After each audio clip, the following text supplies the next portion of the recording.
Welcome to the Faith Forum, a series of talks with leading thinkers, best-selling authors, business leaders, philosophers, artists, and theologians of our time. We're so happy you've joined us, and we hope this podcast offers food for your spiritual journey. From Christ Episcopal Church in Charlotte, North Carolina, I'm the Reverend Chip Edens, and this is the Faith Forum. Well, good morning, everyone, and welcome to the Faith Forum. Over the last few weeks, we have been really kind of dialing into the question of well-being and what exactly that entails. It's such an elusive idea. Last week, we had a chance to talk with Christine Moutier, who's the medical director for the American Foundation for the Prevention of Suicide.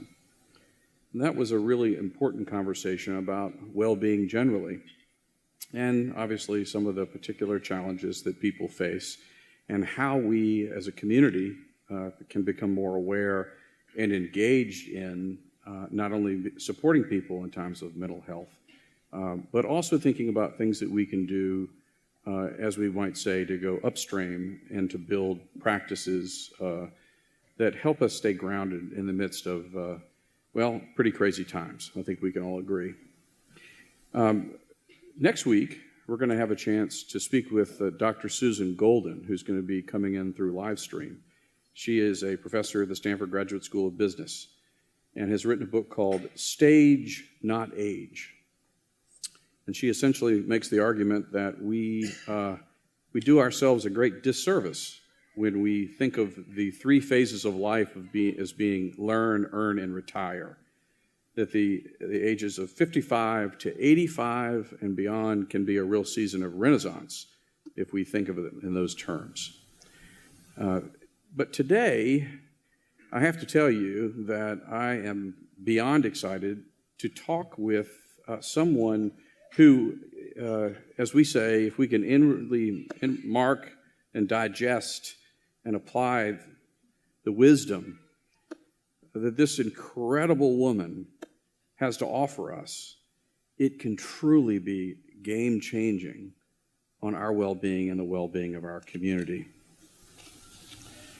Dr. Marisa Franco is a psychologist and now a New York Times best-selling author. Congratulations. Thank you. Yes. She holds a PhD in counseling from the University of Maryland and works as a professor there currently. She writes for Psychology Today and has been a featured psychologist in the New York Times, NPR, and Good Morning America. And her focus is really on helping people understand the connection, what connection is and the connection that we have and that we need to have a sense of belonging and a sense of well-being. I had the privilege of meeting her this past summer at a conference in Colorado. And I'll just say that while there were lots of incredible speakers, she was all the buzz. And it is a great honor, Marisa, to welcome you to Christ Church and the Faith Forum. Let's welcome her. Thank you so much. So Jesus says, I no longer call you servants, I call you friends. And this is why we're talking today. What is the nature of friendship? Marisa, you've written this book, Platonic, How the Science of Attachment Can Help You Make and Keep Friends. When you think about friendship, and maybe we could contrast it with romantic love, what is friendship? What is the nature of friendship? Yeah, this is a great question, and a question that's a lot more complicated than it seems. The first thing that I want to emphasize is that sometimes we view friendship as just good company. Someone whose personality we like, someone who we enjoy spending time with, right? But I actually view friendship as not just good company, but rather an investment and a commitment to another person. It's a commitment to making someone's life easier, to showing up in their hard times, to celebrating their great times, right? And I think if we have this conception of friendship as just good company, then we don't commit. We're not trustworthy, we're not reliable in the other person's life, we're not showing up in those hard times. So that's why I think that's really, really important and really, really key. I think in general throughout the book, Platonic, I'm really looking to expand our script for friendship because I think a lot of us perceive it as this sort of relationship that is like a romantic partner with the screws missing. We don't have the same things that we have in a romantic partnership. We have something less. Whereas the original iteration of friendship, the definition was this relationship so divine that it transcended the physical body. And that, I think, is a beautiful way to perceive it, because I think each relationship has its own unique offerings to give us, right? And friendship too, platonic love too. Like romantic love is beautiful, familial love is beautiful, and platonic love is beautiful too. So say something about why it's so hard. I mean, we know that one of the great mental health crises of our day is, and probably has always been, is loneliness. Yep. Isolation. I can think about growing up in my family as an only child and really kind of struggling to figure out what friendship means. And I think that so often loneliness can be self-imposed. Mm. Yeah, so loneliness, I like to talk about it as it's not just a feeling, it's a state of mind. When we feel lonely, it triggers certain ways of viewing the world. According to the research, people that are lonely think they're being rejected when they're not. They're more aggressive and hostile toward other people. They report having less compassion for others. They refer to themselves more in conversation. Basically, what happens when we're lonely, if you think about this from an evolutionary perspective, if you were isolated or lonely, you were alone on a savanna and any sort of animal could attack you. So you had to be in this state of hyper alert for threat, always scanning. Is someone threatening me? Is someone harming me, right? And that's what actually happens when we're lonely now. We tend to look for signs of rejection, to see them when they're not there, and to react a lot more strongly and with greater hostility.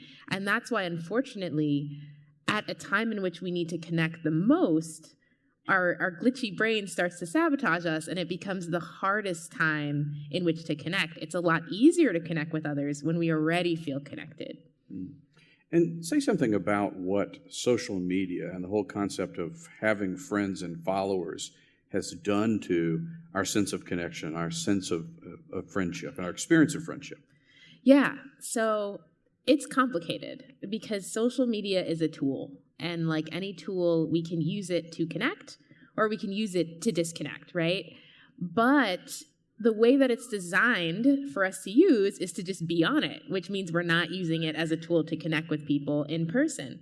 And so because of that, my argument is that social media is a net negative for our connections. When we look at the data we see, in 2012, loneliness really began to spike. What was happening in 2012? The smartphone began to be more widely used.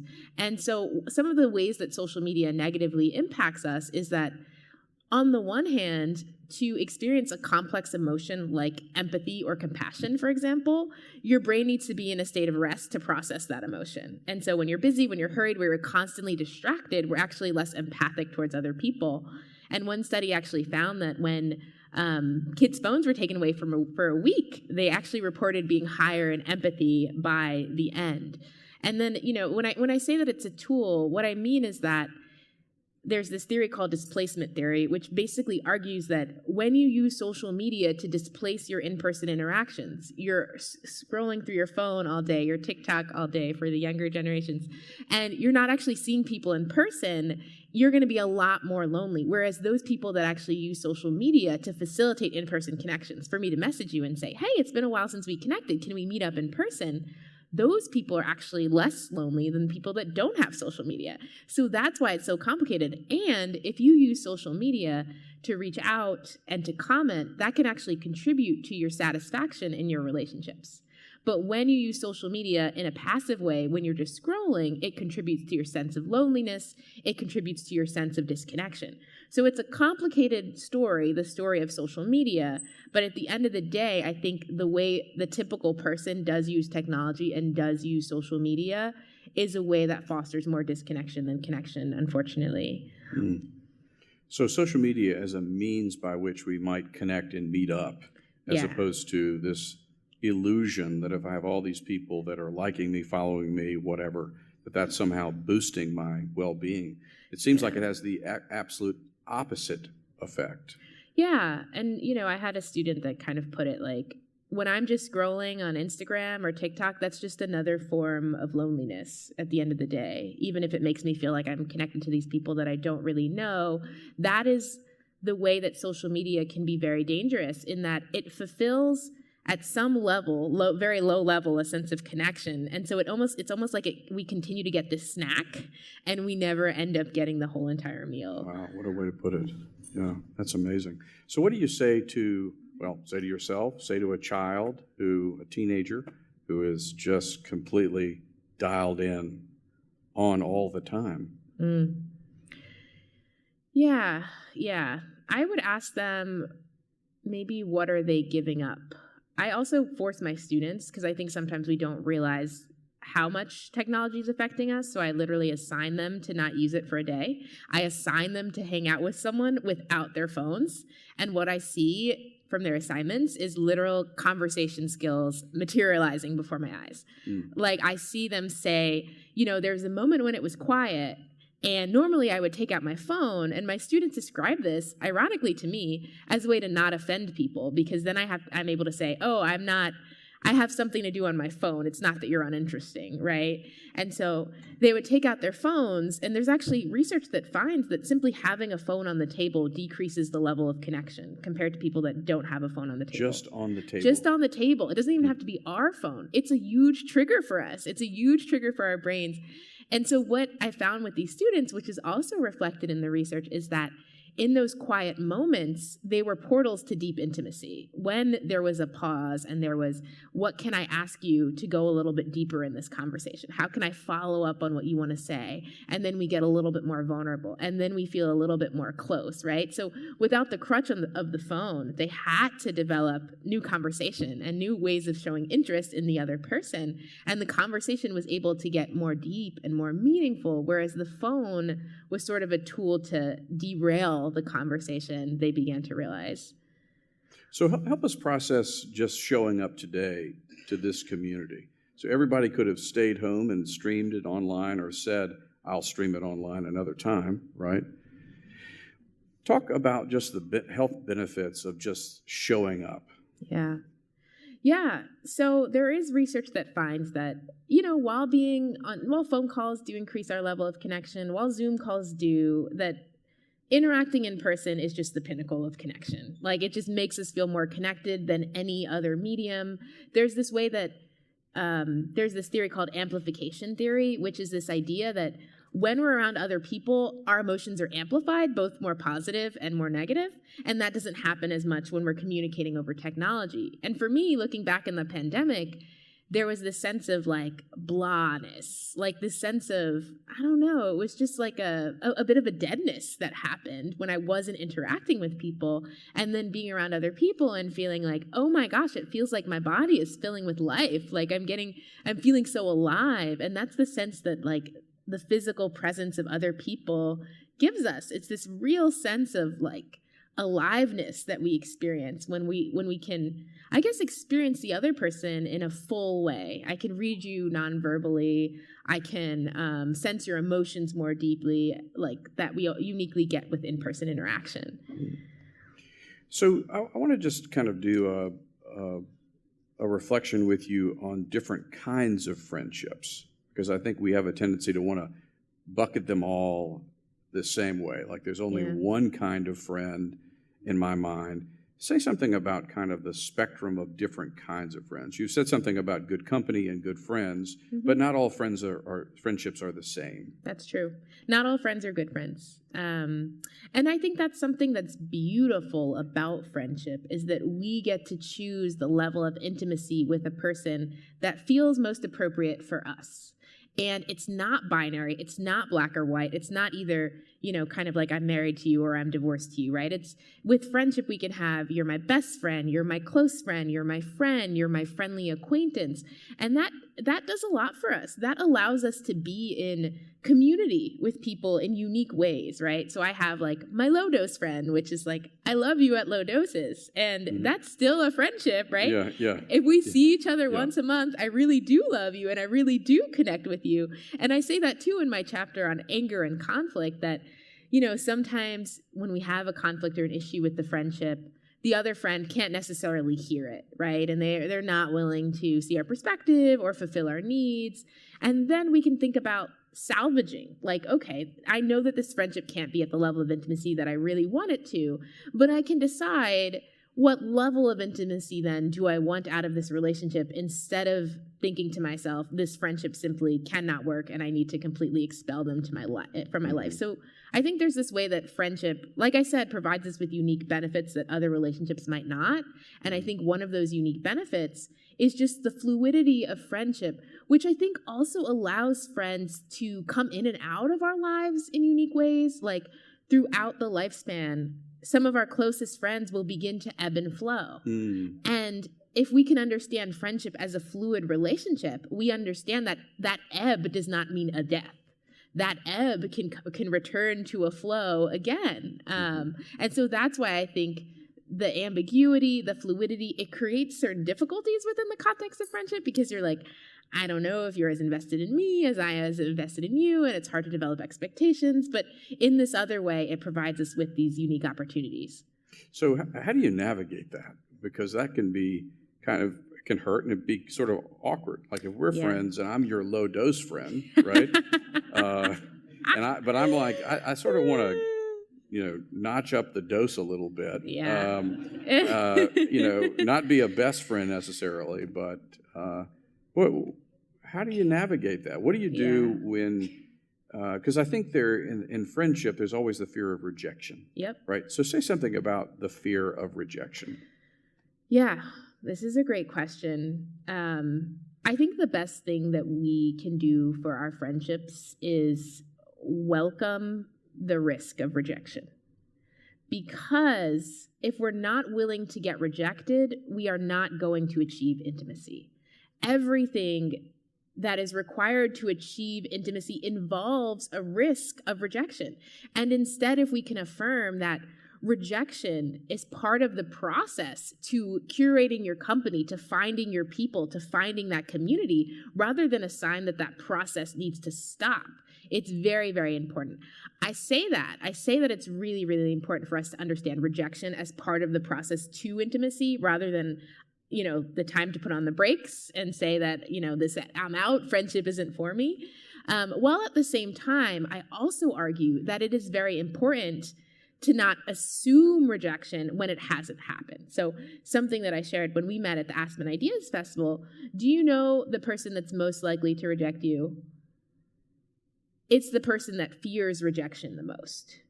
Because when we are in a state of fearing rejection, according to the research, we become cold and we become withdrawn. And then we are rejecting people, and then they are rejecting us back. Whereas, one of my favorite tips for making friends is to assume that people like you. Because according to the research, then something called the acceptance prophecy occurs, wherein when we think we are liked, we become friendlier, we become warmer, and we actually become more likely to be liked because of that. So there is, I guess, a sort of nuance that I'm walking here, in that rejection is part of the process to intimacy. And when it happens, our interpretation, a healthy interpretation, is that, okay, I'm proud of myself for putting myself out there. I can't control the outcome, but I can be proud of myself for my behavior. But at the same time, recognizing that I'm not going to go in with the sense that I'm going to be rejected, because then it's going to become a self-fulfilling prophecy, and let me enter into this relationship in a more optimistic way, assuming that you might like me, assuming that this might go well. I think it's a common conception, or perhaps misconception, that you're going to make friends, and this very same people are going to stay your friends forever. Yep. And you have said that we tend to change out 50% of our friends every 7 years. Yep. Yeah. That really caught me by surprise. Yeah. Why is that? Yeah, that's a good question. So I think in some ways this statistic is a little bit reassuring, because people are like, when they lose friends, they're like, what's wrong with me? What's going on? And it is a natural part of life that we do lose friends. And like you said, it's at high rates. Every 7 years, we tend to lose about half our friends. Caveat being, the longer you've had a friend, the more likely it is to continue. But the most common reason why we actually lose friends is because things just fizzle out. I think friendship as a relationship that we don't tend to prioritize is most vulnerable to things just sort of fizzling out. And then when things fizzle out, because, our fear of rejection as one of the biggest barriers to making friends, again, in that ebb period, we assume that the friendship is over, this person's too busy, they don't want to hear from me, when in fact we know from the research that when you do reach out to someone to reconnect, they tend to value it more than you assume. So people tend to like it when you reach out to reconnect with them, but because we have this belief, this person doesn't want to hear from me, they're so busy, they've moved on with their lives, right? That fear of rejection becomes that self-fulfilling prophecy where you never reach out and you never make it happen. The other issue that I see in friendship that makes it very vulnerable is that often in friendship, we don't make the unsaid said. So imagine going through a marriage and never addressing any conflict. It would be completely impossible. But somehow people think that in friendship, it's unacceptable for us to have an issue with each other or a problem with each other. And if a problem happens, I need to push it away and get over it, or I need to leave this friendship, right? And so I talk about in my chapter on anger that when you get into a place where you're noticing yourself withdrawing from a person because of something they've done, that's a sign to engage and say, hey, I really value this friendship, which is why I want to make sure that I talk about something that's on my mind so it doesn't get between us. And so this is something that's actually been hurting me, and I was wondering what was going on you during that time. I think the message that I'm trying to share on friendship is that intimacy is intimacy. And we can't just compartmentalize the behaviors that generate intimacy with a spouse versus the behaviors that generate intimacy with a friend, right? Because just like you need to work through conflict with a spouse, you're going to have to do it at some point with a friend. Just like you need to show affection and be vulnerable with a spouse, you have to do those same behaviors with a friend. I think sometimes we have this misconception that with friendship, it should be low effort, high reward, like good vibes only. I shouldn't have to do anything, and I should just reap all the benefits of friendship. But a relationship is a relationship, whether it's platonic, whether it's romantic. You have to be intentional to keep that relationship healthy. What do you do with the term frenemy? Yeah. The term frenemy, it's, first of all, we have a tendency, if a friendship is both bad and good, to let it go. Like, people tend to, their bar for keeping connected to someone is that it needs to be mostly good, right? And there is some research backing for this. So ambivalent friends who are kind of like frenemies, we both like them and kind of don't like them, they actually affect our blood pressure worse than our enemies. Wow. Really? Because it's unpredictable. It's like really stressful to be like, I don't know if I'm going to get your loving side in this second. I don't know if I'm going to get your malicious side in this second. It's like we're letting them into our lives, into our inner circle of trust, but at the same time, they might harm us. We're not necessarily sure of the outcome. So that's why those relationships can be so tricky to navigate. What do you do with, in your research, with stereotypes? So let's say friendships between men. What do you do with stereotypes? Friendships between men, friendships between women, friendships across difference.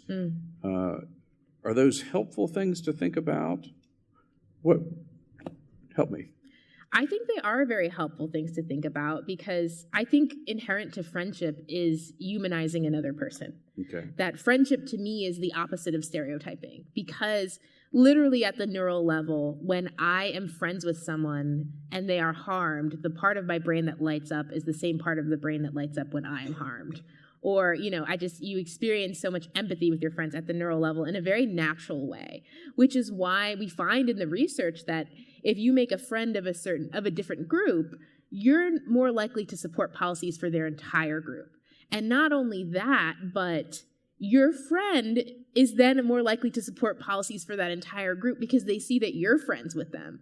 So to me, if we want to create social change, it has to happen on the backbone of human connection. And human connection is, I think, necessary but not sufficient. Other things have to happen too, but friendship and connection is a medium through which we create change. And so, I can share a story from my own life. I, was a professor at this institution and feeling like I really wanted to protect the students and, be on their side and sort of be a leader servant, that the people that I serve are the people that I prioritize rather than my own needs. And I feel like I had issues with some of the ways that we were running things. And I proposed different solutions as to how we can continue to treat the students better. And nobody would buy into my ideas. Nobody would agree with me. Nobody would second my ideas. And I thought they were good ideas. And I was like, what is the disconnect that's happening here? And I realized people decide how much to support your ideas to create change based on their relationship with you, for better or for worse. Mm-hmm. So if I wanted to create social change at this institution, if I wanted to make sure the students were extra protected, I had to connect with people, because that's what would draw them in. That's what would make them to listen to what I was saying. Mm-hmm. That's what would give me the power and the sway to try to create change in this institution. So I think from the level of systemic change, that we can't undervalue the importance of human connection. It's we were talking on the phone, and we were talking about community, the nature of community, and community, a community of friends. And I shared with her that I think one of the things that often happens when we go to join a community, or say a church, is that maybe we think that we have to kind of come in and learn the Christ Church way and become a Christ Church member and do things as Christ Church people do things. Now, there may be, of course, an element of that in the context of our worship life and traditions and various things like that. But for us to be true community, the real question is, as we come together, as we grow, hopefully, in our diversity, the real question is, how do we change? You with me? How do we make space to learn across differences and to become more than we are as that gift? And so friendship and community, what I hear you saying is it is a critical part of becoming, and it's and these relationships, building relationships across difference, whether that be color or sexuality, nationality, religion, are essential parts of what it means to be human. Absolutely. And I really, really like how you put it, because it indicates that by changing and growing, and relationships are one of the primary mediums through which we grow. There's a whole theory on it. It's called inclusion of others in the self, that when we include people in our sense of self, we tend to grow in particular ways, that where their experience feels like they're our experience in some ways, so we're able to empathize with them more deeply. And so, that it is a benefit for obviously people that have different backgrounds than we do, for them to feel like, oh, we can try to understand their own experience and affirm them in their own identities and not have to impose an identity onto them. This concept called identity affirmation, which is actually linked to your closest friendships enduring over time, when you're able to affirm someone in the identities they see for themselves, even if those aren't the identities that you have or the identities you choose for yourself. So for example, this is something as simple as my friend wants to go travel the world. I'm like, I would rather stay home with my family. I'm able to affirm that's important to you. So I am going to be really happy for you because you're fulfilling your values and you're fulfilling your goals. And so I'm going to support you. But also that does something for us, in that I am able to understand myself more deeply if I'm able to look at your differences and say, there's value here, there's opportunity here, right? Because if I'm looking at your differences and I'm saying, those are wrong, what am I ever going to learn from them? If I'm saying to your differences, those are wrong, I'm almost saying in some ways, I'm better than you, I'm right, and you're wrong, right? And when we try to connect with people, it can't happen on a hierarchy. Connection does not form on a hierarchy. We need to feel like equals in order to fully connect, because when there's a hierarchy to the relationship, I'm deciding there's parts of you that aren't right, that you can learn more from me, and you as the person who's lower down in the hierarchy don't feel like you can express your truest self. So I think when you're able to go into differences feeling like there's something to learn here, there are ways to stretch here, I'm going to come in with a sense of humility, that it can really benefit you, because within those differences, you can find new ways to actualize your own self. All right, so now we've done a survey of friendship. Now we're going to go kick it to another level. You ready? All right. So we're going to kick it to a deeper level that I think is going to invite us to think about, maybe, it certainly did for me, the work that I need to do to become a friend that has something to do with my past, but can profoundly shape my future. Are you ready? Mm-hmm. We're about to now dig into the science of friendship. And it starts with beginning to understand attachment theory. So hang with me. Can you hang with me? All right. What is attachment theory? So as I was reading all the research on friendship, here's what I started to see as I was like finding the themes across all these different studies. It was that our personalities are fundamentally a reflection of our experiences of connection or lack thereof. So whether you are warm, vulnerable, inviting, cynical, distrusting, like all of those traits that become part of who you are reflections of your previous experiences of connection or disconnection. But not only that, those people that had those healthy relationships, they developed a set of traits or characteristics, a personality, that facilitated continued connection, right? They would assume, I can trust people. I can be vulnerable with people. People are going to like me, right?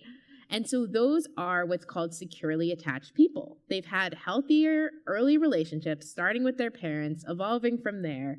And so they go into this relationship, their new relationships, in a secure way, with the understanding that people love me, with the understanding that, I can trust people, I can be vulnerable, that I'm a lovable person.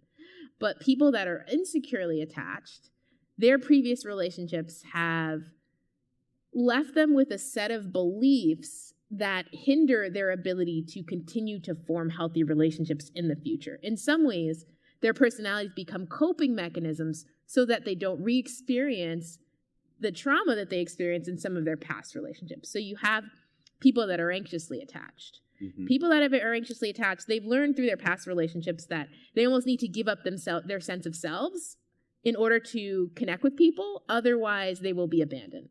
So these anxiously attached people, consistently their inner fear is that people will abandon me. And then they have struggles in their relationships because they're seeing rejection when it's not there. Relationships issues tend to preoccupy them. They can't, it's very hard for them to move forward from things. They get into this fight or flight state, or this very reactive state, because they always feel like everything feels so high stakes, like you might leave me.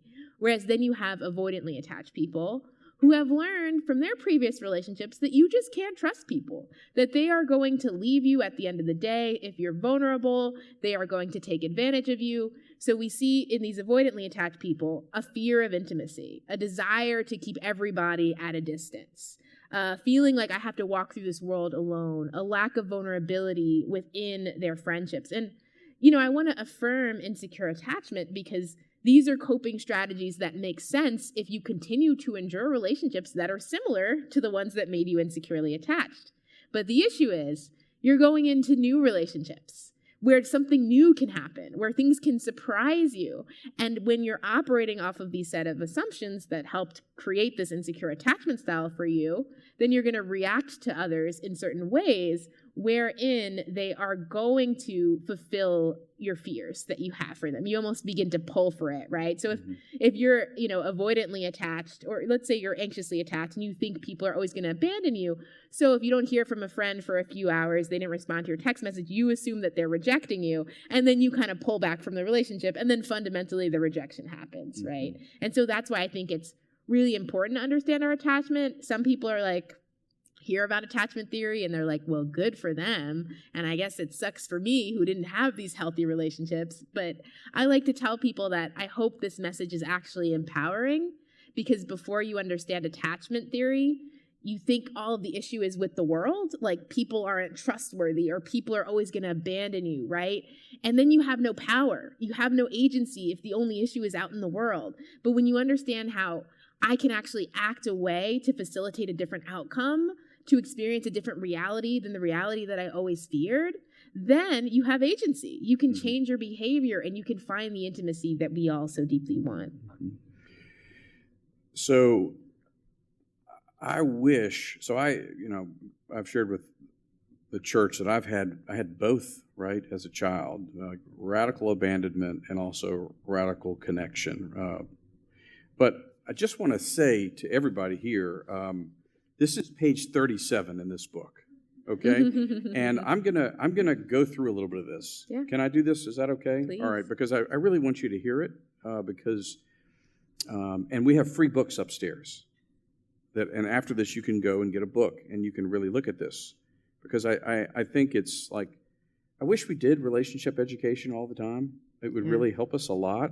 I think that if I had read this book a long, long time ago, it would have radically changed the way that I understood myself and the friends that I have. Okay, so all right. So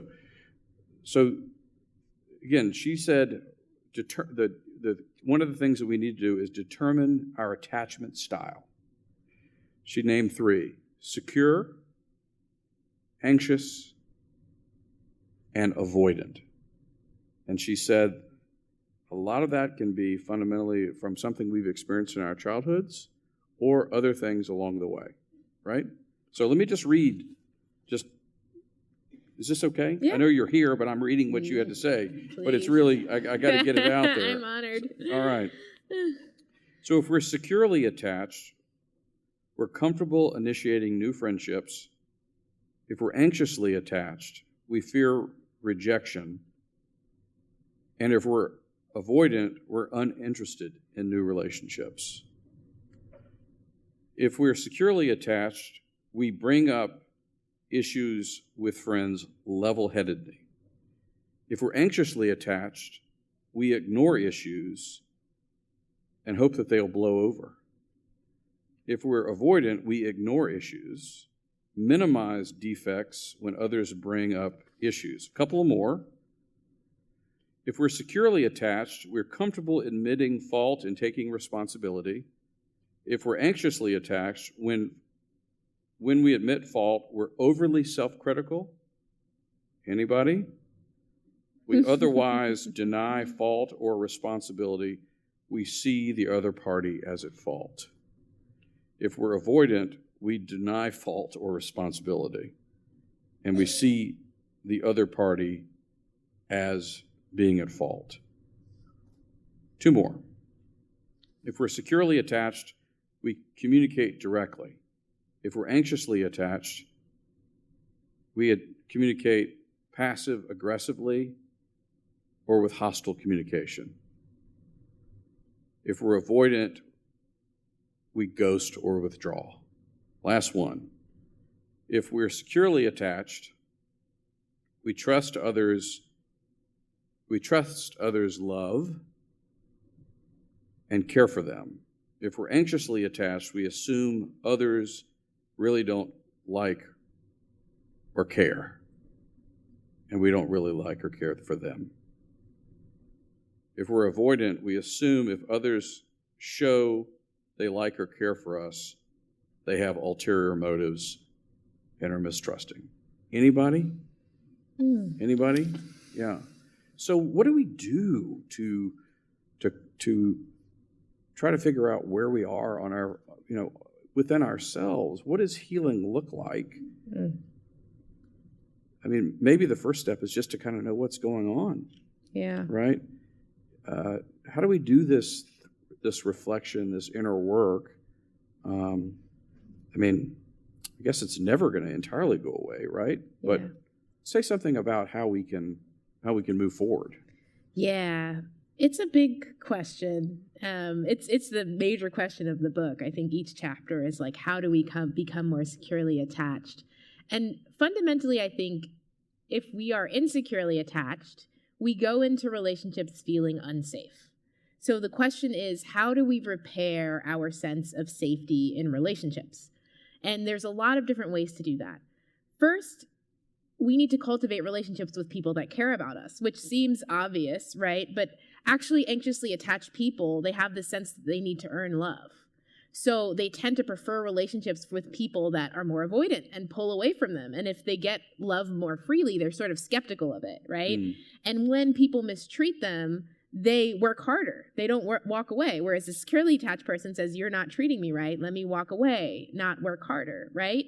Avoidant people, they basically take themselves out of the game altogether. They're like, they don't put in a lot of effort when it comes to friends. If there's one problem, they tend to end the friendship, right? And so how can the discernment process happen of finding really good friendships when you're not even putting any effort into these friendships in general? So finding safe people, finding secure people is really, really healing for all of us, because we find these people that basically debunk our insecure misperceptions over and over and over again until we find ourselves wondering, maybe I can trust.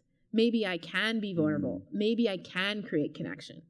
My other tip around assuming people like you, one way to put this into practice is that there's this psychologist that I really like. His name's Rick Hansen. His work is on how can we take in positive experiences. Our brain is so good at taking in negative experiences to protect us.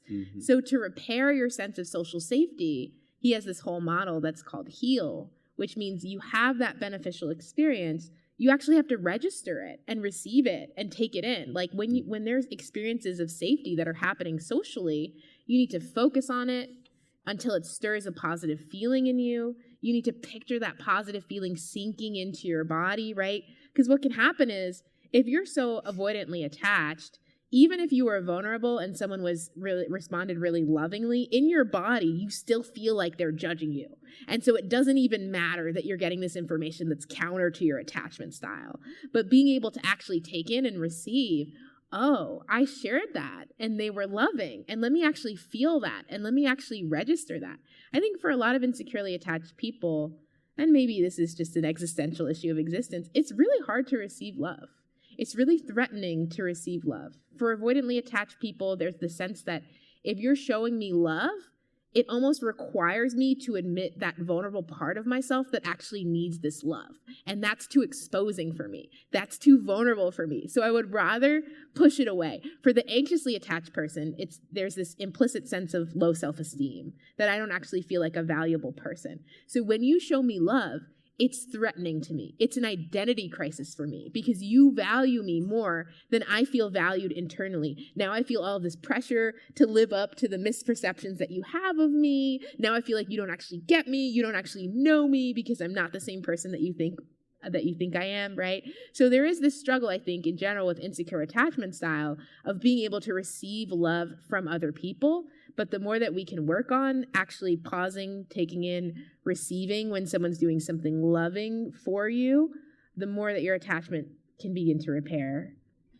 So wherever we are on this spectrum, and it could be that we orient ourselves different ways at different times and different kinds of relationships. Yes. How do you use the term safe person? Huge. We kind of know what it feels like to be around unsafe people. How do you, as a psychologist, as a friend, determine who a safe person is? What are the qualities of a safe person? Yeah, that's a great question. It has to do with the concept that I shared earlier called identity affirmation, which means that they're able to affirm you in your identities that you have for yourself and not impose a preconception onto you. They're able to me, loving someone is helping them express the truth of who they are in the ways that they live. And this isn't trademark me. This is bell hooks and earlier scholars. I really love this definition of love, right?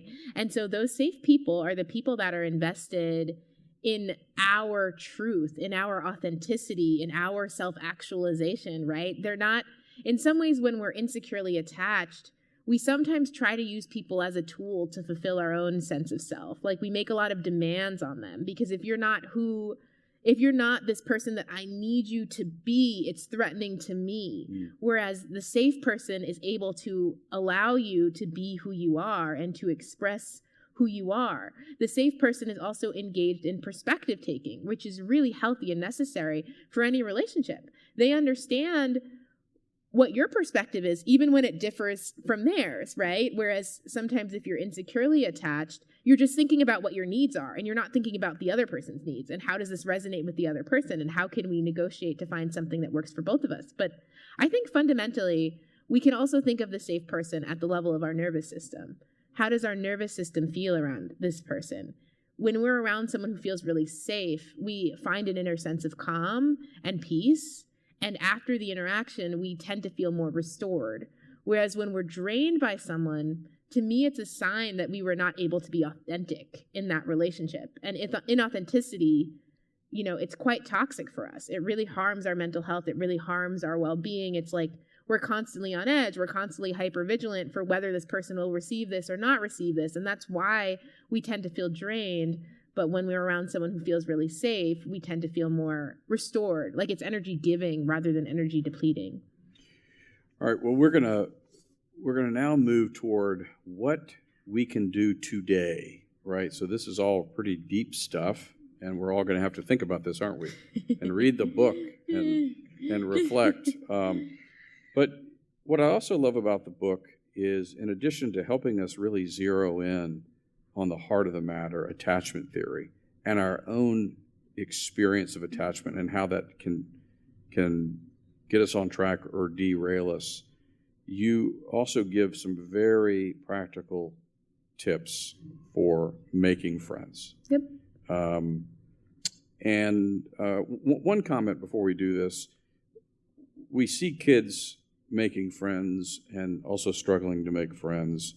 Could you say something about what you would say to parents about helping their kids make friends? And then secondly, talk to me about making friends as adults when you've just maybe moved into a new town or 50% of your friends just left you and you're ready to roll with some new folks. Yeah.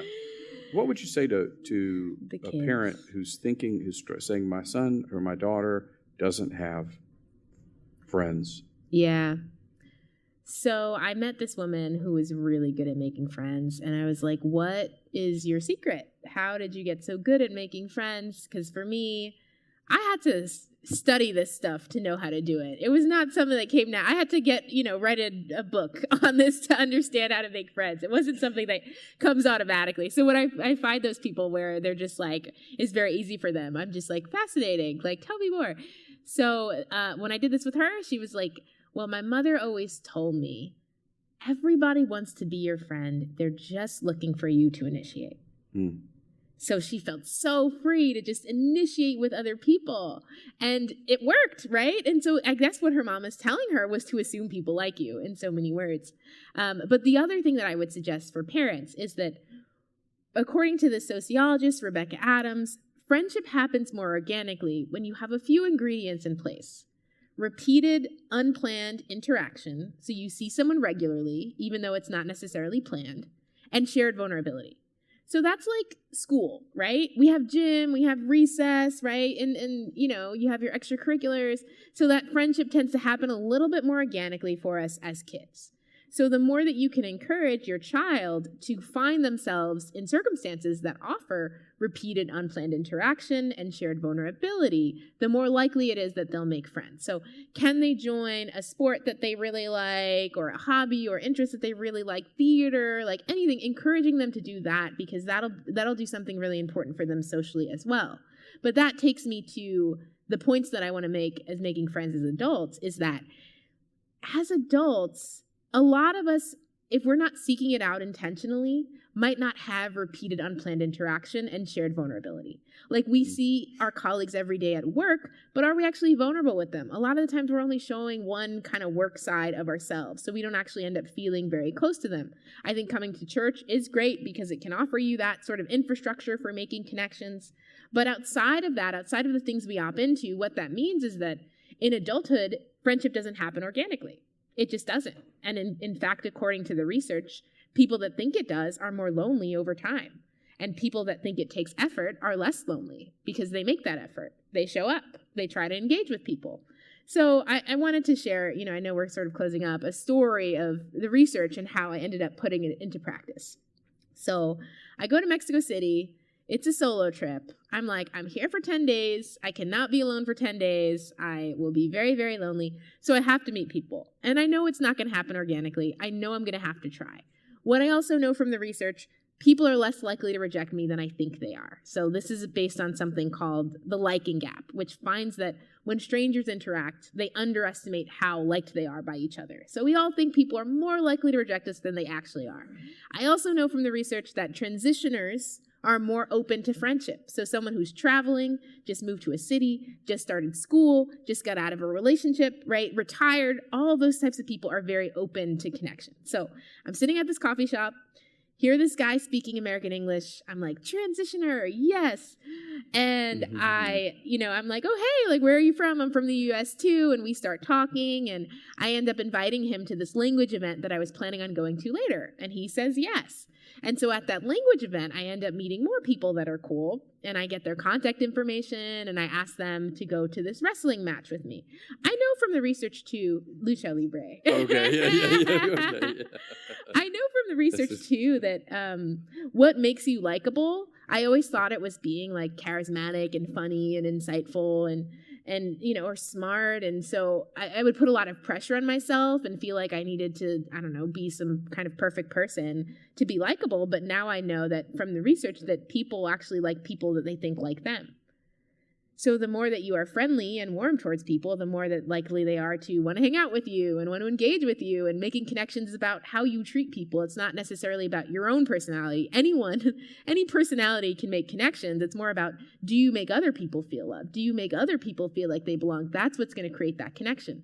I also created more repeated unplanned interaction for myself. I joined a Spanish class every day. So with my friends in the Spanish class, I invited them to lunch after class. And by the end of that trip, we had like 10 people come into lucha libre together. And I was like, oh my gosh. In some ways, it's like wild to me, because before I wrote this book, it was so stressful. And I was like, how do you make friends? I have no idea. But now after writing about it, I'm like, wow, it's so much easier than I thought. You just have to ask, and people are so open to it. And sometimes I think we have this sense that like everybody already has their friends.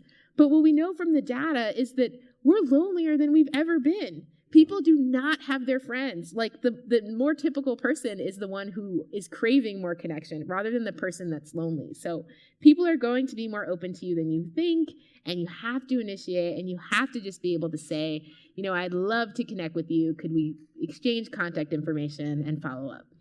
So I grew up watching wrestling. And so the next time you're in town, could we go to a wrestling match together? Okay, that would be awesome. Well, this is something we wrestle with, isn't it? This friendship business. Yeah. How about that transition? Yeah, George, I'm getting better in my old age. Yeah. So, isn't it nice to have a doctor in the house? Yeah.